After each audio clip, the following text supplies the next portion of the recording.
Welcome back to MMA Al Dente. I'm here to talk about Mick Parkin versus Jamal Pogues.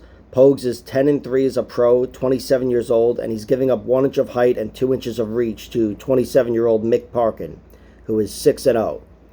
Mick Parkin, 6-0. He's got 5 TKO victories, just 1 submission.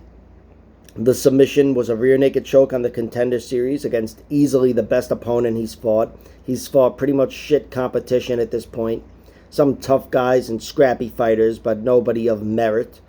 And the one guy that he fought who could be of merit, Eduardo Jose Neves on the Contender Series, he got him out of there with a rear naked choke in 2 minutes. The guy just disintegrated pretty much. But so I'm saying I'm not sure how good of a fighter he is, even though he's far and away the best fighter Mick's fought on paper. But I've seen most of Mick's fights, especially his pro fights.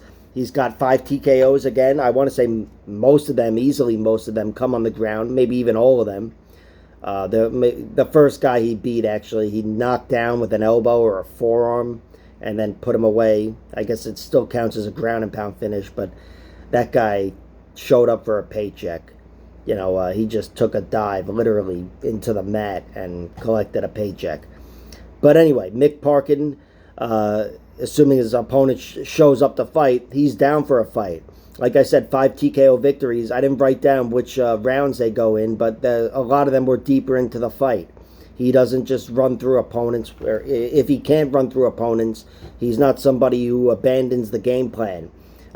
Multiple victories. He's taken down his opponent multiple times and ground him out and sucked some of the life out of him, and the takedowns came more easily and the ground and pound came more easily, and he put them all away from the full mount as well, by the way.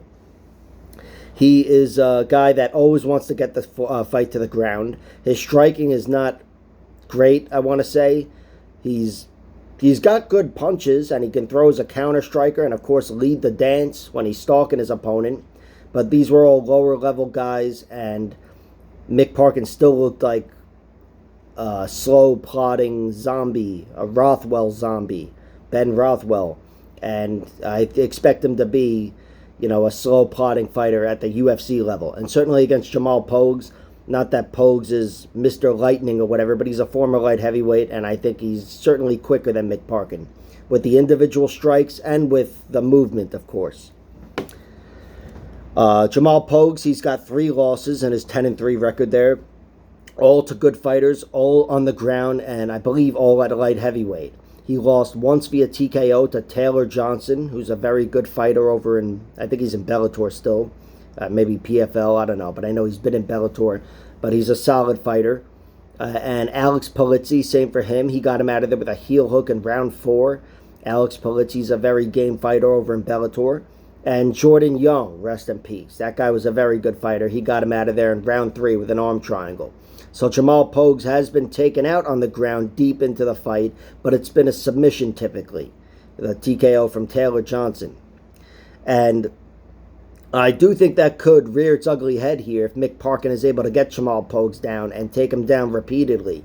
Mick, with that added weight, even if he's not as technically sound as some of those light heavyweights, that could be the difference maker, and he is very good on top. His top game is the best part of his overall MMA game.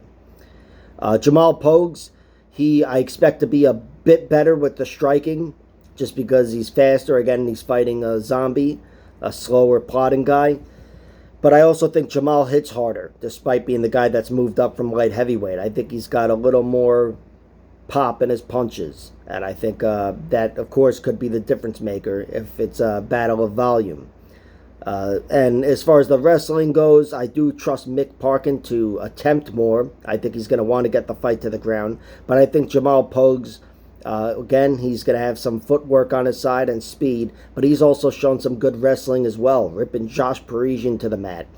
Mick Parkin, he reminds me of Josh Parisian, and that's why I'm betting on Jamal Pogues. Even though the Parisian fight was very close, I do think Pogues will have some advantages that he showed in that Parisian fight, and he'll be a little more comfortable in the cage, of course, and more able to make shit happen. He's got more MMA experience, twice the experience, over twice, and certainly he's got more UFC experience at this point. Just one fight, of course, but it's something.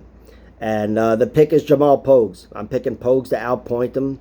I think with the gun in my head, it would go to a decision, but I've never seen Mick Parkin lose, so I don't know exactly how that's going to look. But yeah, the pick as of now is Jamal Pogues by decision, and the bet as of now is Jamal Pogues minus 150. I'll wait for the props. Like, share, subscribe, all that horse shit, and check out my other videos.